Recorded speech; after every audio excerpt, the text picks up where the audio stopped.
The sheriff's deputy was standing on my porch at 6:47 a.m., his badge catching the first rays of Montana sunrise, and I knew exactly who had called him. Again. "Ma'am, we've received multiple complaints about illegal camping operations on your property," he said, his voice tired in that way that told me this wasn't his first rodeo with neighborhood disputes. "Someone's claiming you're running an unlicensed business." I stood there in my bathrobe, coffee mug trembling slightly in my hands, watching Karen Whitfield peer through her perfectly manicured hedge 40 yards away. She was trying to look casual, watering plants that clearly didn't need watering at this ungodly hour. But I could see the satisfaction practically radiating from her posture. What Karen didn't know, what she couldn't have possibly known, was that her relentless campaign to destroy my family's century-old hospitality tradition was about to backfire in the most spectacular way imaginable. You see, there's something about Lake Serenity that Karen had never bothered to research.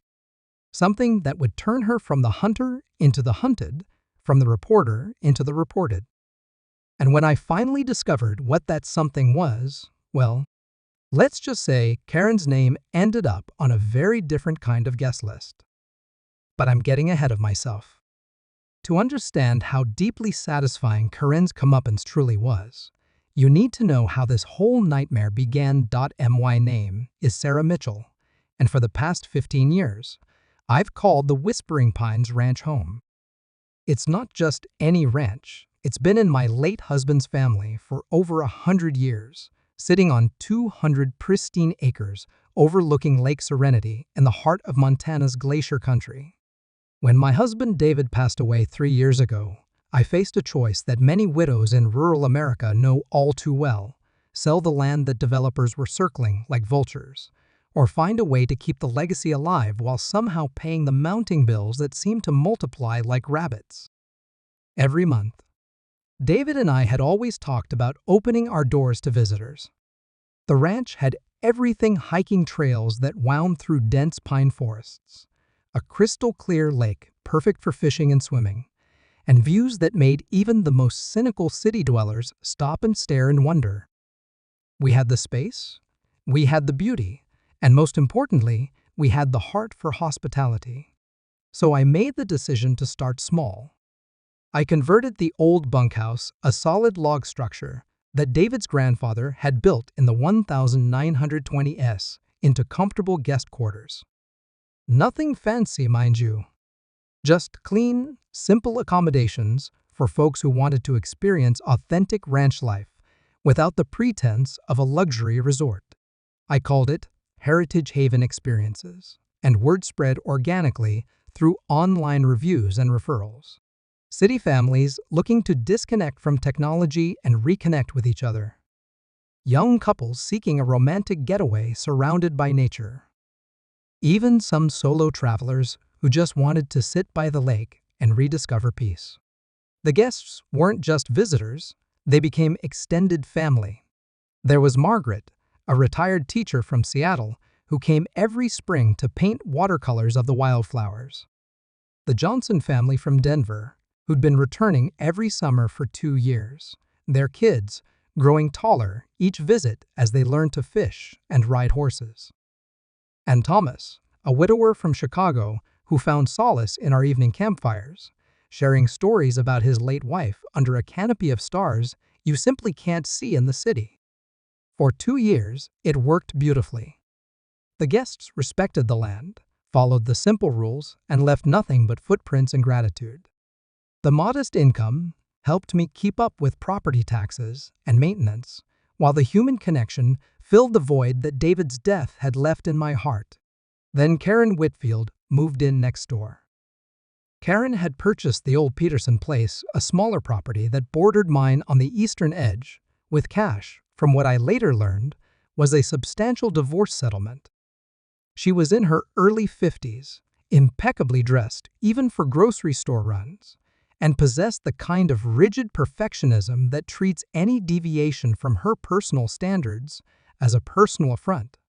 At first, I tried to be neighborly. I brought over a welcome basket with homemade jam and invited her to coffee.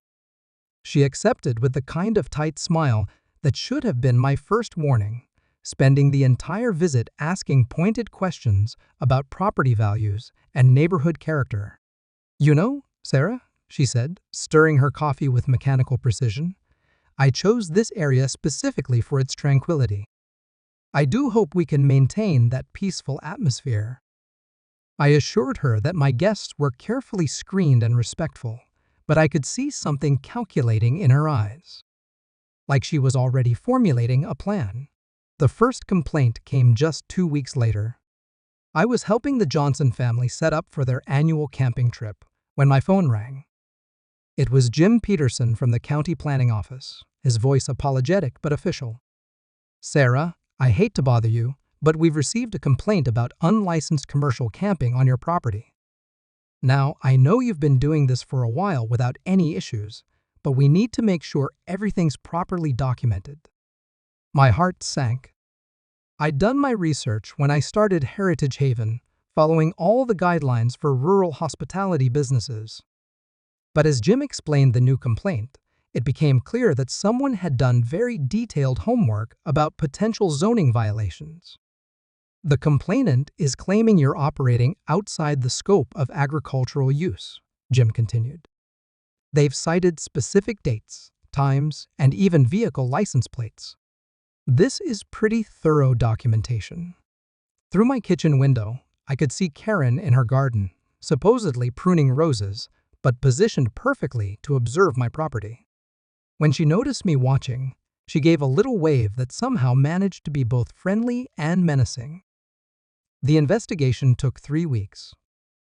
3 weeks of county officials traipsing across my land, measuring distances between buildings, counting capacity, and reviewing my guest registration logs with the thoroughness of IRS auditors. Meanwhile, Karen made sure to be visible every time officials arrived, often approaching them with additional concerns she'd observed.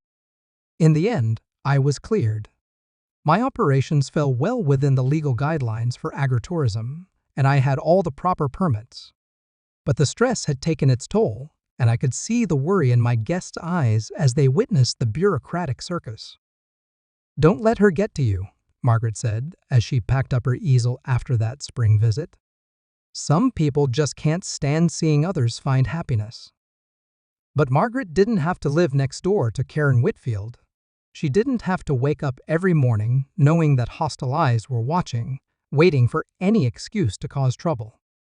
And as I watched Margaret's car disappear down the gravel road, I had no idea that Karen's first complaint was just the opening shot in what would become a full-scale war against everything I held dear. I almost didn't answer the phone when it rang at 7:30 a.m. on that Thursday morning.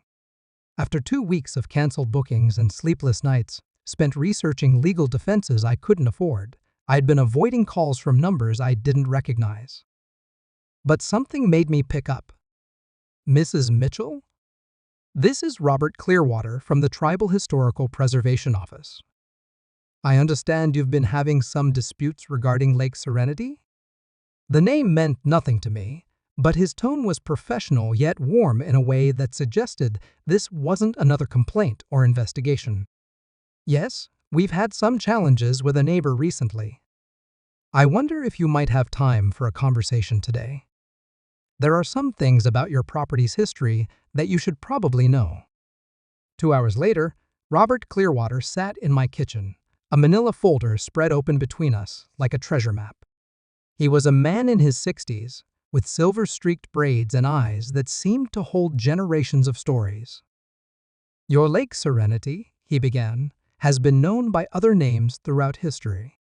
The Blackfeet called it Enpiksisako, the sacred fishing waters. It was a neutral meeting ground where different tribes would gather for seasonal ceremonies and trade." I leaned forward, fascinated despite everything. David had always said there was something special about the lake, something that made people feel peaceful just being near the water. "The interesting part," Robert continued, "is what happened after the federal government assigned individual property deeds in the late 1800s. Your husband's great-great-grandfather, Thomas Mitchell, was granted ownership of the land, but with a very specific covenant. He pulled out a yellowed document, protected in clear plastic. This is the original land patent from 1887. See this clause here? I squinted at the faded typewritten text, struggling to make out the legal language. Robert helped translate. It states that the property shall remain open for customary and traditional uses by indigenous peoples and their invited guests for cultural, spiritual, and subsistence activities. This covenant runs with the land, Mrs. Mitchell. It's legally binding on all future owners. My heart started racing. What does that mean, exactly? Robert smiled. It means that Lake Serenity isn't just your private property. It's what we call a cultural access easement. The tribal nation maintains permanent rights to use these waters, and we can extend invitation privileges to others for educational, cultural, and traditional purposes. The implications hit me like a lightning bolt. So my guests. Your guests could be considered invited participants in cultural education and traditional practices. Fishing, camping, storytelling around fires, connecting with nature, these are all traditional activities protected under the original covenant. But Robert wasn't finished. He pulled out another document, this one more recent. What's particularly interesting is that we've been trying to exercise these rights for the past several years, but we've encountered resistance from other property owners in the area, complaints to various agencies, attempts to restrict access, claims that cultural activities constitute nuisance behaviors. He slid a complaint form across the table, and my blood turned to ice water. Karen Whitfield's signature was at the bottom. Your neighbor has filed 17 separate complaints with our office, the state and federal agencies, attempting to block tribal access to these waters. She's claimed that indigenous ceremonies constitute noise violations, that traditional fishing practices are unlicensed guide services, and that our presence threatens property values. I stared at Karen's signature, remembering all those nights she'd called deputies about my campfires, all those complaints about my guests' fishing activities. She hadn't just been targeting me, she'd been trying to suppress tribal rights to their own ancestral lands. That's horrible, I whispered. Robert's expression grew serious. It's also illegal. Federal law prohibits interference with tribal treaty rights, and there are specific criminal penalties for using governmental agencies to harass indigenous peoples in the exercise of their cultural practices. My mind was spinning. What can be done about it? Well, Robert said, gathering the documents, we've been building a case for quite some time. Your neighbor's complaint pattern shows clear intent to suppress protected activities. The FBI has a task force that handles exactly these kinds of civil rights violations. He paused, studying my face carefully. But first, we'd like to extend an invitation. The Blackfeet Nation would like to formally recognize your property as a cultural education site. Your hospitality program, what you call Heritage Haven experiences, aligns perfectly with our goals of teaching traditional practices and connecting people with the land. I felt tears building in my eyes. After months of being told I was doing everything wrong, here was someone saying I was doing everything right. There would be some benefits to this designation, Robert continued. Legal protections, federal recognition, and, he smiled, immunity from certain types of harassment complaints. Cultural education sites receive special status under federal law. What would I need to do? Just keep doing what you're doing. Host families, teach them about the land, let them experience traditional practices like fishing and storytelling. The only difference is that you'd be doing it as a federally recognized cultural education partner. I signed the partnership agreement that afternoon. But the real revelation came 3 days later when Robert called with news that made my hands shake as I held the phone. Sarah, we've completed our investigation into the harassment complaints.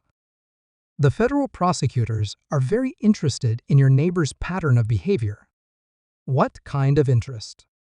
The kind that involves potential felony charges for interfering with tribal treaty rights, filing false reports to federal agencies, and what they're calling systematic civil rights intimidation. The irony was breathtaking. Karen, in her zealous campaign to destroy my business through bureaucratic warfare, had unknowingly declared war on federal law and tribal sovereignty. There's something else, Robert continued. We've discovered that your neighbor has been coordinating with a larger group, a network of people who specifically target properties with tribal access rights, trying to use local ordinances and harassment complaints to effectively nullify federal treaties. My mouth went dry. You mean this isn't just about me? Not at all. Your property was just one target in a much bigger pattern. But Karen made a crucial mistake. She documented everything. Every complaint, every photograph, every attempt to intimidate your guests. She created a paper trail that federal prosecutors call evidence of conspiracy. I thought about all those mornings I'd watched Karen timing my guests' activities, photographing license plates, documenting campfire conversations. In her meticulous attention to detail, she'd been building a case all right, just not the one she intended. What happens now? I asked. Well, Robert said, and I could hear the satisfaction in his voice, Karen Whitfield's name has just been added to a very special guest list. The FBI Civil Rights Violation Investigation List. And unlike your ranch guests, the people on that list don't get to check out early. As I hung up the phone, I walked to my window and looked across the property line toward Karen's perfectly manicured yard. She was there, as always, pruning something that didn't need pruning, watching something that didn't concern her. But this time, I smiled and waved back. Because tomorrow, Karen would discover that some guest lists you can't talk your way off of. The knock on Karen's door came at 6:43 a.m. on a Tuesday morning, almost exactly the same time she'd sent that first sheriff's deputy to my porch months earlier. I didn't witness it directly, but I heard about it from Deputy Rodriguez, who'd been assigned as the local liaison for what the FBI was calling Operation Sacred Waters. She answered the door in her bathrobe, Rodriguez told me later, his voice carrying a mixture of professional neutrality and barely suppressed satisfaction. 3 federal agents, 2 tribal law enforcement officers, and a warrant to search for documents related to conspiracy to violate civil rights. From my kitchen window, I watched the controlled chaos unfold across the property line.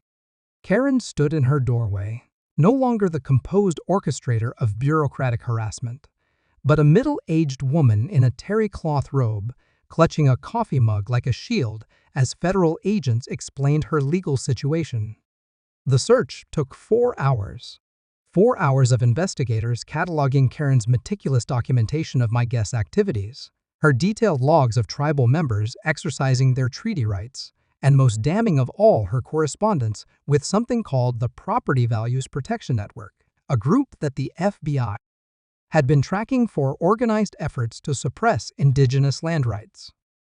The thing that really got her in trouble, Robert Clearwater explained to me that evening, was the sophistication of her operation. This wasn't just a cranky neighbor making complaints. She had spreadsheets tracking our ceremonial gatherings, databases of complaint strategies that had worked in other locations, and detailed coordination with similar efforts across 3 states. I shook my head in amazement. All that energy, all that planning. If she just focused on her own life instead of trying to destroy everyone else's.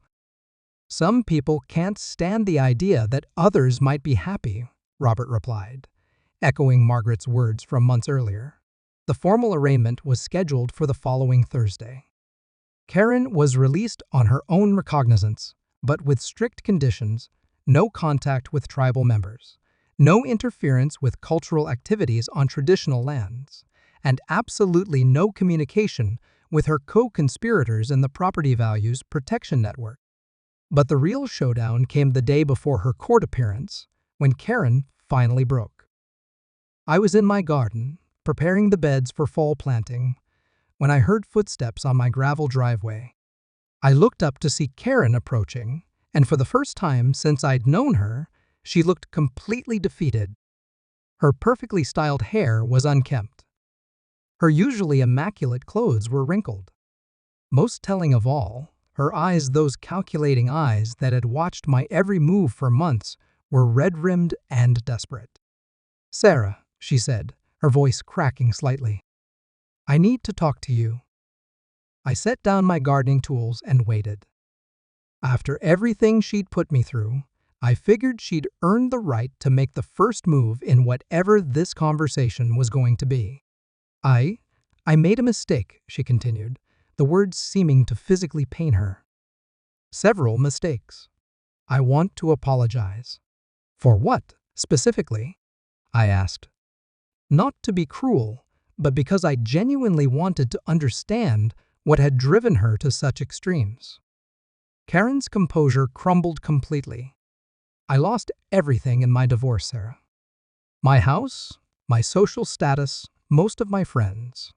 When I moved here, I thought if I could just control my environment, make everything perfect and quiet and predictable, maybe I could feel safe again." She wiped her eyes with the back of her hand. "Your guests, the tribal ceremonies, all the activity and noise and unpredictability, it terrified me. It felt like chaos was invading the one place where I thought I could have control." I felt a complicated mixture of anger and pity. Her fear didn't excuse the months of harassment, the damaged bookings, the stress she'd caused my guests. But it explained the desperate intensity behind her actions. "The lawyers are saying I could face 5 years in federal prison," she whispered, "for civil rights violations, conspiracy charges, filing false reports. They're calling me a domestic terrorist because I targeted indigenous rights." The irony was stunning. Karen, who tried so hard to control her environment through bureaucratic warfare, had lost control of everything. "What do you want from me, Karen?" I asked quietly. "I don't know," she admitted. Maybe just to understand why you were able to find peace after losing your husband when I fell apart after losing my marriage. How do you live with uncertainty? How do you open your doors to strangers and trust that everything will work out?" It was the first genuine question she'd ever asked me, and it deserved a genuine answer. "I don't know that everything will work out," I said slowly. "I just know that trying to control everything and everyone around you is a recipe for misery. The ranch, the guests, the lake, they're not mine to control. I'm just a temporary steward, trying to do right by the land and the people who come to experience it." Karen nodded, tears flowing freely now. "I've destroyed that for myself, haven't I? Even if I avoid prison, I'll never be welcome here. I'll never be part of this community." "Maybe," I said, "but that's not really up to me, is it? That's between you and the people you've hurt, and the person you choose to become going forward." She stood there for another minute, looking across my property toward the lake where my evening guests were setting up for another campfire, a tradition she'd tried so hard to silence. "I'm going to plead guilty," she said finally. "My lawyer says cooperation might reduce the sentence. And Sarah, I'm going to make sure everyone knows that you never did anything wrong. Not ever." As she walked back toward her house, I felt something I hadn't expected to feel, genuine sadness for Karen Whitfield. But also relief, and vindication, and a deep, abiding gratitude that some guest lists, like the one that mattered most, were written not by human hands, but by justice itself. 6 months later, Heritage Haven Experiences is busier than ever. The federal recognition as a cultural education site brought media attention I never could have imagined. National Geographic featured us in an article about preserving indigenous traditions through sustainable tourism. The Travel Channel filmed a segment about authentic American experiences that honor history while creating memories. But the real victory isn't in the bookings or the recognition. It's in the faces of my guests as they experience what Lake Serenity has always offered: peace, connection, and the kind of healing that comes from understanding your place in something bigger than yourself. Sometimes, late at night, I think about Karen's question, how do you live with uncertainty? The answer, I've learned, is that you don't live with uncertainty, you live within it, accepting that the most beautiful things in life can't be controlled, only experienced and shared. Lake Serenity still keeps its guest list, written in ripples on the water's surface, recorded in the memories of everyone who's found peace along its shores. The difference now is that it's a list written by welcome rather than warrants, by invitation rather than investigation. And every name on it belongs there. If you've been dealing with a Karen in your own neighborhood, someone who thinks they can control everyone else's happiness through complaints and harassment, remember this: sometimes the very thing they're trying to destroy becomes stronger because of their attacks. The lake still reflects the Montana sky. Families still gather around campfires to share stories, and children still catch their first fish in waters that have witnessed countless generations of joy and connection. Some guest lists are written by love. Others are written by justice. But in the end, the one that matters most is written by the simple act of opening your door and trusting that good things happen when good people come together.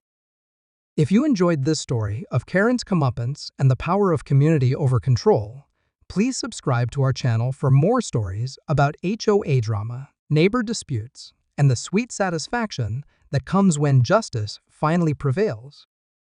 Until next time, remember, be kind to your neighbors, respect your community, and never underestimate the power of a well-documented paper trail, especially when it documents your own wrongdoing.